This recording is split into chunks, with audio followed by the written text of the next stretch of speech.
Қайырлы кеш, достар. Менің есімім Табылдиева Назым.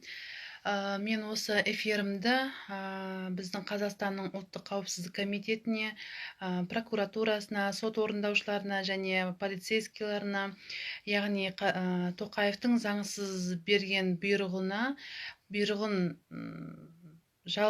жасауға барынша тырысып жатқан органдағы қара беттерге арнаймын, соларға жолдаймын. Бұларға біз қара беттер дейміз, бұларға біз сатқындар дейміз, халық жауы дейміз, бұларға не айтсақ та бәрі жараса береді. Себебі бұлар осынша уақыт бойы қазақ халқының қанын сүлікше сорып келген жауыздар. Бұл қара беттерге мен не айтам? Бұл қара беттерді мен тірі өлікке теңеймін. Себебі бұлардың өзіндік ойлау қабілеті жоқ, өзіндік сана сезімі жоқ, бұлардың өзіндік миларында түйсігі жоқ. Бұларға тек қана Тоқаевтың берген заңсыз бұйрығы болса болды, соны роботтар сияқты орындап жүре береді. Сол үшін бұларды мен тірі өліктер деймін. Бұл қара беттерге мен не айтам еще? Бұл қара беттер өзінің қайдан шыққандарын ұмытқан, және қаңтар көтерілісінде халықтың алдында қандай бейшара күйге түскендерін ұмытқан, халықтың алдында соншалықты өздерінің ешқандай жаңағы әлсіз күйге түскендерін ұмытқан. Бұлар өздерінің киімдерін формаларын қалай шешкендерін неден ұмытқан. Бұлар қазір халықты барынша ашындырудың үстіне ашындырып жатыр. Осы күнге дейінгі эфирімді мен өзім айтқан болатым, бұларды мен сексуальный маньяктар деп айтамын деп эфирімде айтқан болатым, әлі күнге дейін айтам.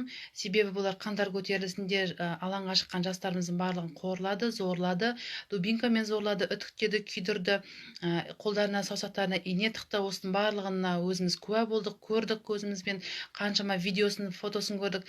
Сол үшін осындай ауыр жаза қолданған, өз қазағына ауыр жаза қолданған полицейскийларды мен сексуальный маньяк деп айтқан болатым. Өйткені дені дұрыс адам бұндай әрекетке бармайды деп ойлаймын. Бұл уже психикасы бұзылған сексуалдық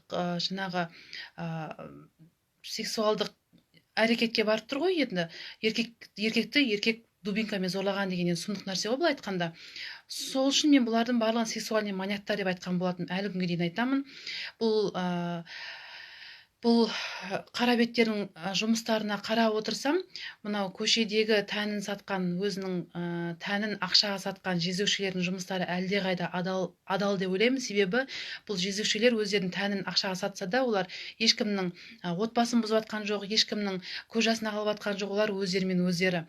Ал мына сорлы мына қара беттер, мынау жауыздар, халық жаулары, бұлар алатын 200 мың теңгесі үшін қаншама халықты зар қақсатып, қаншама отбасын бұзып, қаншама бала-шағаларды заржылатып, қаншама жазықсыз адамдарды айыптап, бұлар заңсыз соттап жатыр.